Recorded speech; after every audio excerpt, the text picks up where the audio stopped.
السلام علیکم، میں حسین، آپ دیکھ رہے ہیں نیا پاکستان۔ اس وقت اڈیالہ کے باہر موجود ہوں، سینیٹر مشتاق میرے ساتھ موجود ہے۔ سر، عمران خان قید تنہائی میں گزشتہ 7 ماہ سے، پونے 3 سال سے قید میں، اور یہ ساتھ اڈیالہ ہے، کیا کہیں گے آپ؟ بالکل تنہا کر دیا ہے، بہنوں کو جانے نہیں دیا جاتا، بہنیں ابھی بھی سامنے سڑک پہ بیٹھی ہیں۔ یہ بدترین حکومتی دہشت گردی ہے، غیر انسانی سلوک ہے، فاشزم ہے، انسانی حقوق کا قتل ہے، جمہوریت کا قتل ہے۔ لیکن میں سلام پیش کرتا ہوں عمران خان کی مزاحمت کو۔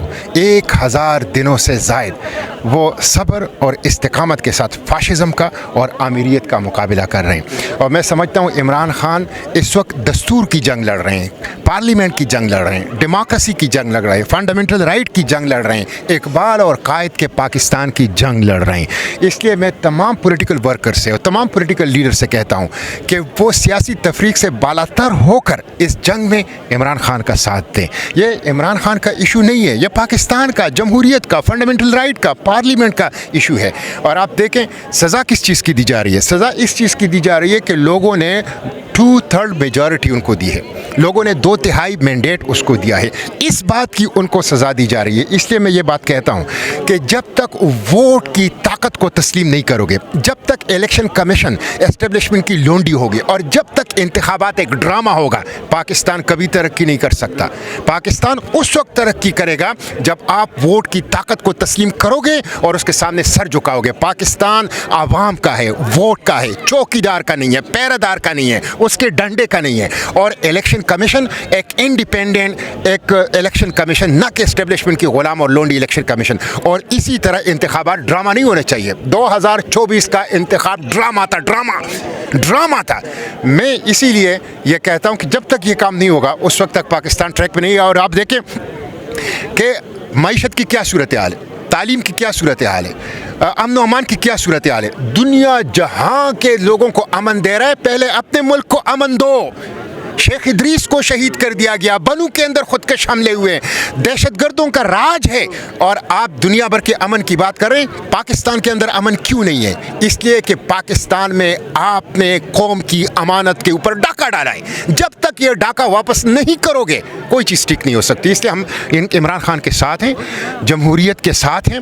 تمام سیاسی اسیران کو، عمران خان ہیں، سینیٹر اعجاز چودھری صاحب ہیں، ڈاکٹر یاسمین راشد صاحبہ ہیں، اور ان کے محمود الرشید ہیں، بشرا بی بی صاحب ہیں، اور مارنگ بلوچ ہیں، اور علی وزیر ہیں، اور ایمان مزاری ہیں، اور ہادی علی چٹا ہیں۔ ہم سب کے ساتھ ہیں اور سب کی رہائی کا مطالبہ۔ آپ کس طرح دیکھتے ہیں؟ آپ ایک طرف کہہ رہے ہیں کہ رول آف لا نہیں ہے، فنڈامنٹل رائٹس نہیں دیے جاتے۔ اگر رول آف لا نہیں ہے تو عدالت انصاف نہیں کریں گی، پھر رہائی کس طرح ممکن ہوگی؟ کیا مزاحمت ہوگی؟ کیا احتجاج؟ اس وقت تو نہ پارلیمنٹ ہے، نہ جمہوریت ہے، نہ فری پریس ہے، نہ رول آف لا ہے۔ اس وقت تو پاکستان ایک اوپن ایئر پریزن ہے۔ پاکستان ایک وسیع و عریض قید خانہ ہے جس کے چند چوکیدار مالک بن چکے ہیں۔ اس لیے عدالتوں سے کوئی امید نہیں ہے، اس لیے پارلیمنٹ سے کوئی امید نہیں ہے۔ امید صرف ایک چیز ہے کہ پاکستان کے عوام پاکستان کی آزادی کے لیے، جو اقبال اور قائد کا پاکستان ہے، جو عوام کا پاکستان ہے، اس کی آزادی کے لیے سڑک پر آئے، مزاحمت کرے، ریزسٹنس کرے، non violent, peaceful, legal, democratic resistance, ایسی ریزسٹنس جو کہ نتیجہ خیز ہو اور جو پاکستان کو آزاد کرے، اور حقیقی معنوں میں اسلامی فلاحی جمہوری پاکستان بنائے، نہ کہ اشرافیہ جمہوریہ پاکستان۔ اچھا، یہ بتائیں، آپ نے جب یہ سنا کہ بنائی آلموسٹ جا چکی ہے عمران خان کی، آپ کی کیا فیلنگس تھیں، کیا جذبات تھے کہ وہ انسان جو اکیلا جیل میں بیٹھا ہے، اب تو اس کی آنکھ کا مسئلہ ہو گیا، اور اب تو بنائی بھی؟ دیکھیں، میں 2 دفعہ اڈیالہ جیل میں رہا ہوں فلسطینی کاز کے لیے، اور 2 دفعہ اسرائیلی جیل میں رہا ہوں۔